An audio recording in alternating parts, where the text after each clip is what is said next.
Okay, so, no, I won't be serious with you, Pat, because there's serious issues. Pat's getting all into Christopher Columbus, and no, I don't want to talk to you about Christopher Columbus. I'm not going to fight that battle.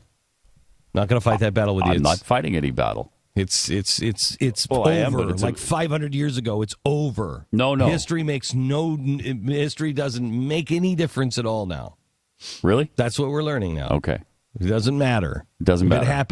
If it happened yesterday or 500 years ago, how old were you when you were 500 years ago? I mean, you weren't even around. You can't even remember it. How old were you last week?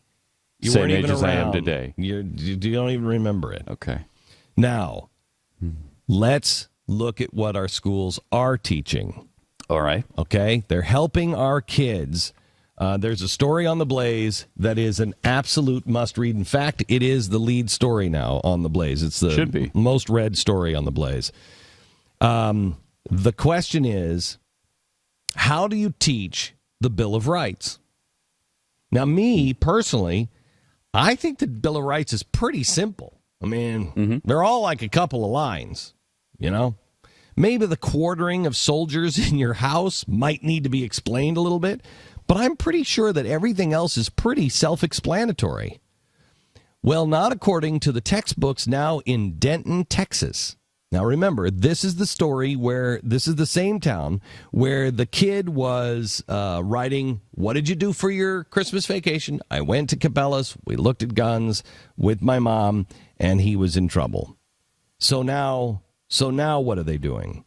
Well, now they've got a brand new textbook out called The United States History. And it's teaching the Bill of Rights, and everybody's paying attention to one phrase, but they're not paying attention to the second problem with this.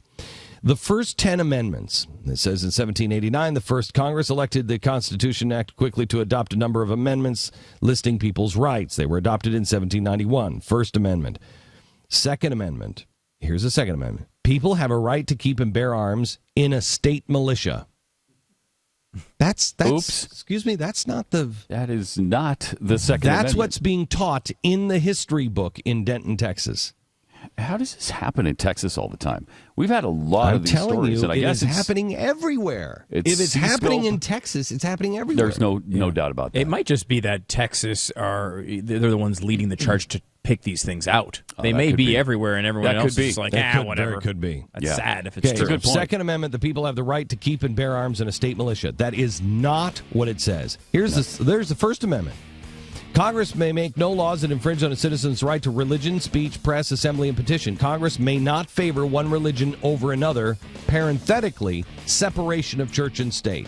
No, there's no such clause. clause. There's no such clause of separation of church and state. What are you talking clause about? as it won't favor one religion over another. It doesn't say anything about that. This is craziness. It is absolute craziness, and it is in a textbook here in Texas. Wake up.